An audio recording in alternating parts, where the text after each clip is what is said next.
से नीचे उतरने से पहले धरती को प्रणाम किया जाता था और कहते थे समुद्र वसने देवी पर्वत स्तन मंडले विष्णु पत्नी नमस्तुभ्यम पाद स्पर्शम क्षमस्व में, कि हे धरती माता, आप समुद्र को पर्वतों को अपने ऊपर धारण करती हैं, मैं आपको पैर से छूने जा रहा हूँ, क्षमा करिएगा कि इतना बड़ा काम आप करती है और मैं आपको अपने पाद स्पर्शम क्षमस्व में, गलती से मेरा पैर लग रहा है, मुझे क्षमा करिएगा।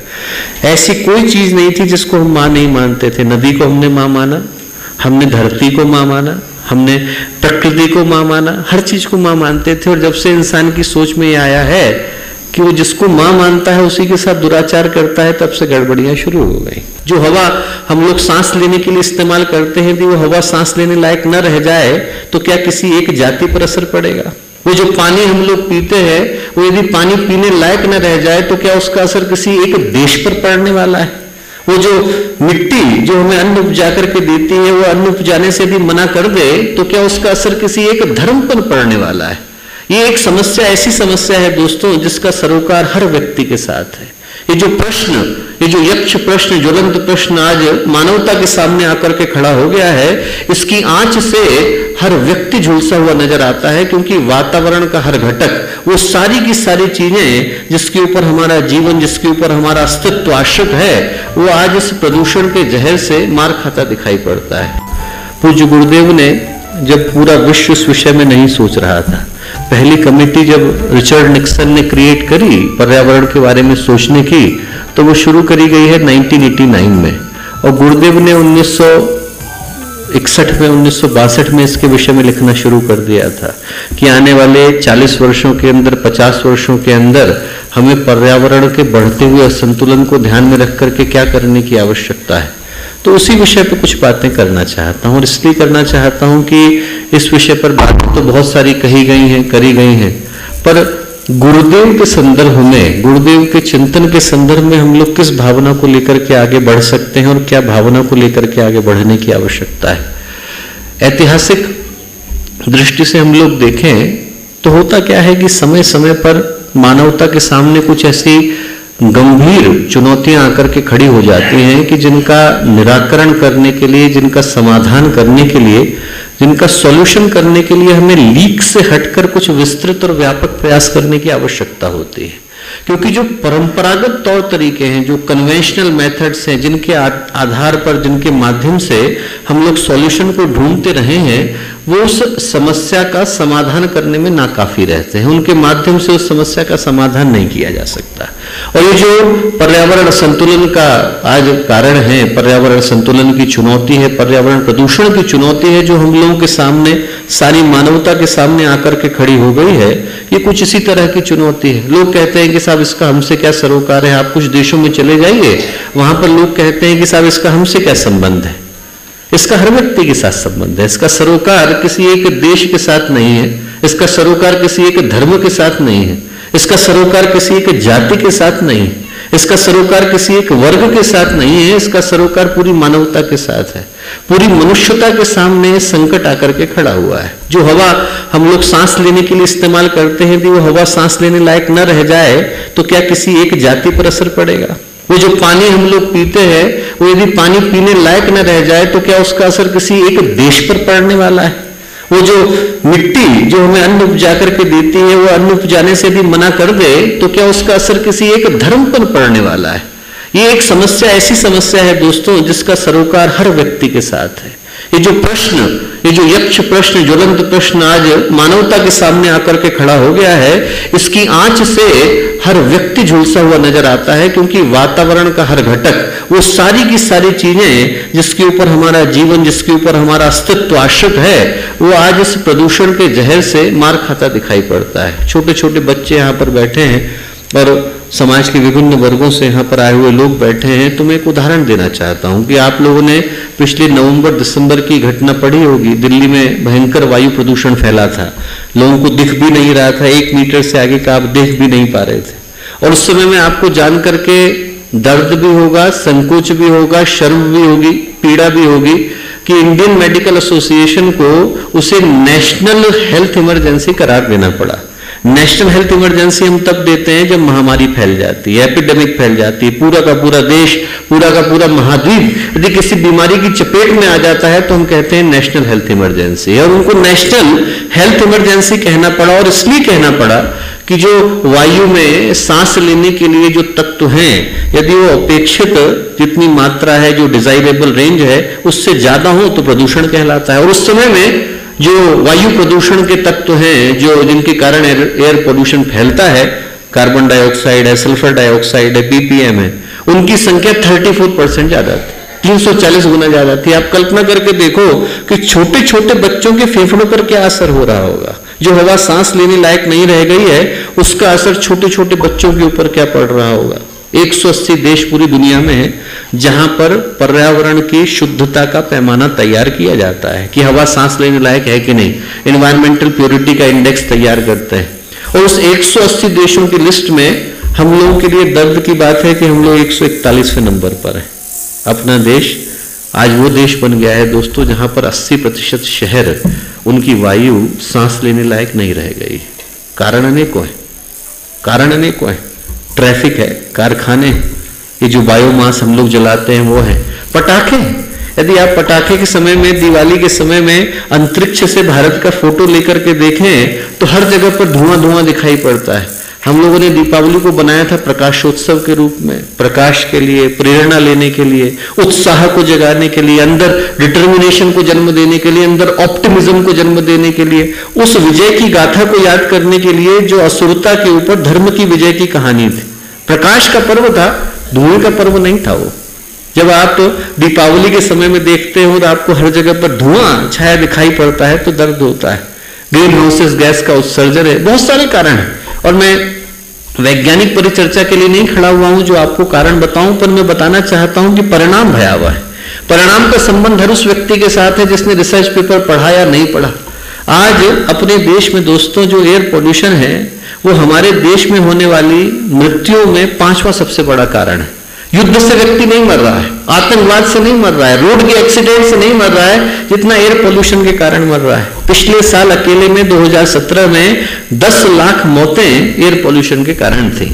20 लाख बच्चे अपने देश के हैं जो एयर पोल्यूशन के दुष्प्रभाव को छाती में लेकर के घूम रहे हैं, उनमें से 10 लाख अकेले दिल्ली के अंदर है। आप कल्पना करके देखो कि 8 साल का बच्चा, 10 साल का बच्चा, 12 साल के बच्चे, जिनमें से कई यहां पर बैठे होंगे, उसके फेफड़े को हमने इस स्तर का बना दिया है जो उस व्यक्ति के बराबर है जो 30 साल से सिगरेट पी रहा है।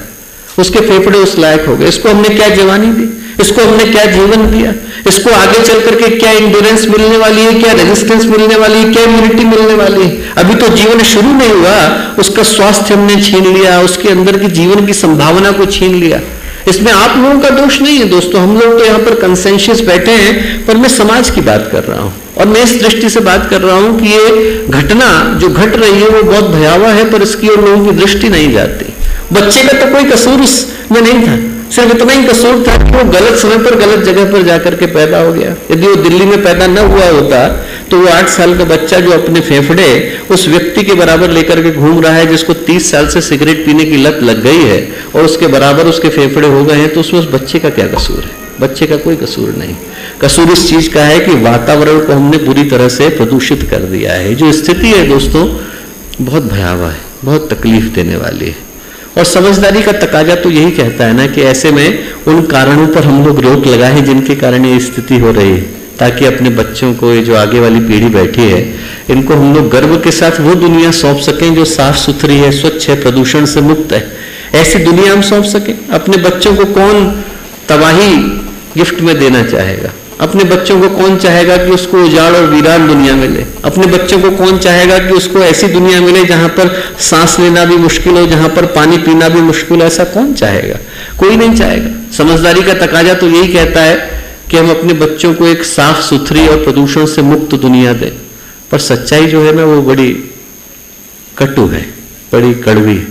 सच्चाई ये है दोस्तों कि यदि आज की तारीख में हम लोग सारे कारणों पर रोक लगा दें, सारे कारणों को एकदम पूरी तरह से बदल दें, उन वाहनों को बंद कर दें जिनके कारण प्रदूषण फैलता है, उन कारखानों को बंद कर दें जो इसके लिए जिम्मेवार है, उन गैसों के रोक पर रोक लगा दें जिनके कारण ये स्थिति आई है, तो भी स्थिति को सामान्य होते, क्योंकि वायु में इतना प्रदूषण घुल गया है, इतना जहर घुल गया है कि स्थिति को सामान्य होते होते 20 वर्ष लगने वाले हैं। आप लोगों को शायद पता नहीं, पर अंतरिक्ष में एक बड़ी अच्छी सी परत भगवान ने बना करके रखी है, ओजोन परत हम लोग कहते हैं। जो अच्छा है उसको जाने देती है और आने देती है, जो खराब है उसको रोक लेती है और नहीं आने देती। भगवान सूर्य हमारी ओर 2 किरणें फेंकते हैं, एक वो जो हमें प्रकाश देती है, जीवन देती है, फोटोसिंथेसिस करती है, और एक वो जो जीवन को नष्ट करती है।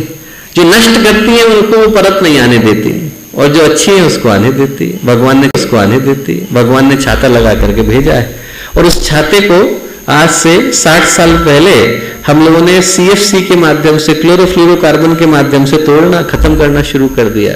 जब पता चला तब तक 1986 हो गया था, रोक लगाई तब तक 1989 हो गई थी।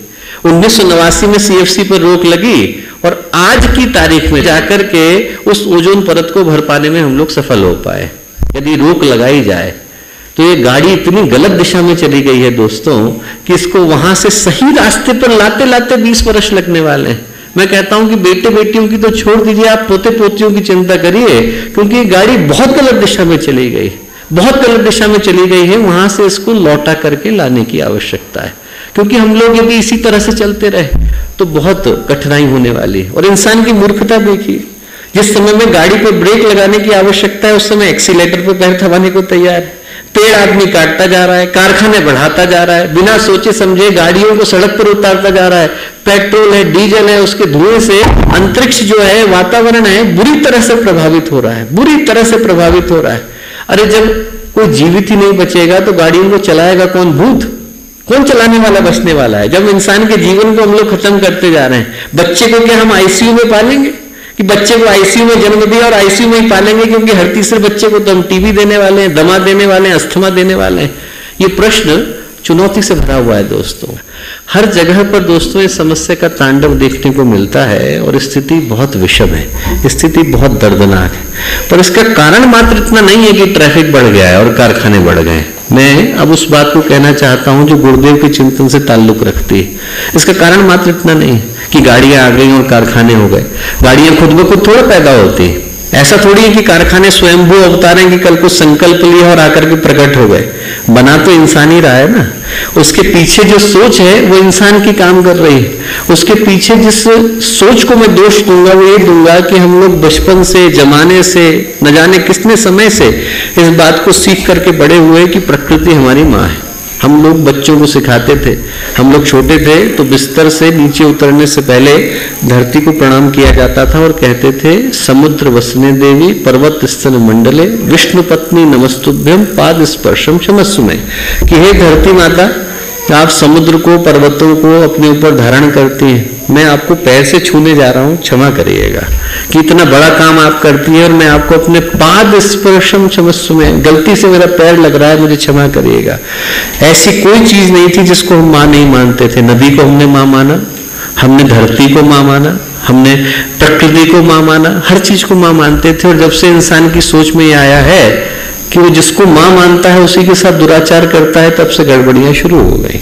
मां मानना तो हमने कहना शुरू करा, पर साथ ही साथ उसके साथ गड़बड़ी शुरू कर दी। प्रकृति को आदमी प्रकृति की तरह नहीं मानता, उसको पेड़ देख करके पेड़ पिता के रूप में दिखाई नहीं पड़ते, उसको पेड़ पैसों के बंडल के रूप में दिखाई पड़ता है। काट लूं, इसको काट लूं, थोड़ा सा पैसा भी बांट लूं, आदमी के मन में आता है कि इसको ले कितना लूं मैं, धरती को आदमी खगाल कितना ले, इस चीज को हम लोग कितना ले लें। आदमी की सोच के अंदर जब से स्वार्थ और संकीर्णता आई है ना दोस्तों, तब से हर जगह पर तकलीफ है। और ये बातें मैं इसलिए बोला दोस्तों क्योंकि गुरुदेव के चिंतन को हम सामान्य रूप से सोचते हैं कि उसका उद्देश्य व्यक्ति की आस्था, धर्म, अध्यात्म इसके साथ है, उसके साथ महत्वपूर्ण रूप से व्यक्तित्व के परिष्कार के साथ है। पर जो चिंतन गुरुदेव ने पर्यावरण के संतुलन को दूर करने के लिए दिया, मैं कहूंगा कि उससे ज्यादा अद्भुत, वैज्ञानिक, प्रगतिशील और भविष्य की सोच लिया हुआ चिंतन और कोई दूसरा नहीं हो सकता।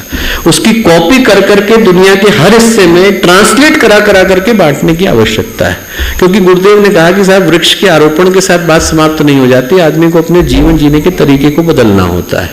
और प्रकृति के साथ अंतर संबंध को बनाने के लिए यज्ञ का प्रयोग है। हम लोग कहते हैं ना, दो शब्द हैं, पर्यावरण है, वातावरण है। पर्यावरण दिखाई पड़ता है, वातावरण दिखाई नहीं पड़ता। और वातावरण हमारे चिंतन को निरंतर प्रभावित करता है। खराब हो जाए तो खराब तरीके से, अच्छा हो जाए तो अच्छे तरीके से। वो आपने कहानी सुनी होगी ना श्रवण कुमार की। श्रवण कुमार पितृभक्त थे। अपने माता पिता को उनने कंधे पर उठाया, उनको लेकर के सारे तीर्थों की यात्रा पर निकले। जैसे ही वहां पहुंचे जहां पर महाभारत हुई थी, भाई ने भाई को मारा था, उनने माता पिता को जमीन पर रख दिया। बोले आप अंधे हो, लंगड़े थोड़े हो, अपने आप चल के जाओ। श्रवण कुमार के पिता को लगा कि मेरे पुत्र को हुआ क्या, ये तो इतना पितृभक्त था, क्या हो गया। ध्यान लगाया, ध्यान लगा करके उन्होंने जाना कि पुत्र को कुछ नहीं हुआ, जगह का वातावरण खराब है। इस जगह पर भाई ने भाई को मारा था। उन्होंने कहा कि बेटा तू इतनी दूर लेकर के आया तो 1 किलोमीटर और लेकर के चल। श्रवण कुमार ने बड़ा मन मार करके कहा कि चलो लेकर के चलता हूँ। लेकर के गए कि उनकी मति वापस आ गई। उन्होंने कहा मैं क्या कह रहा था, क्यों कह रहा था, अंदर का होश वापस आ गया। दोस्तों, जब श्रवण कुमार का मन खराब हो सकता है वातावरण से, तो हमारा नहीं हो सकता क्या।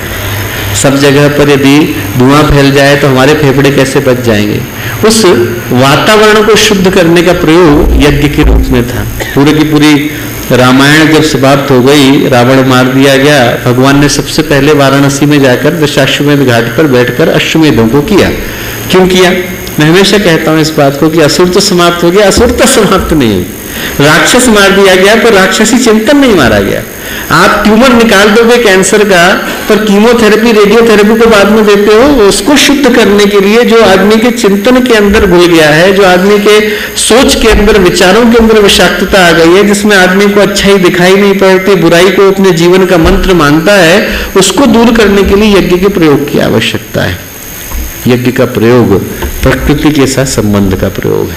तो मैं यही शुभकामनाएं दूंगा कि इतनी सारी बातें हमने करें, पर यदि सार लेकर के निकलें, ये सार लेकर के निकलें कि जीवन में कुछ अच्छा है, ऐसा हम कर सकें कि आज से 20 वर्ष बाद, 30 वर्ष बाद जो नई पीढ़ी है वो सोचे कि गाड़ी तो गड्ढे में जा रही थी, पर सही समय पर ड्राइवर वहां पर आकर के बैठ गए और उसको मोड़ करके वहां ले आए जहां पर इस गाड़ी को होने की आवश्यकता थी। तो इस जीवन में गौरव की प्राप्ति हम लोग कर सकेंगे।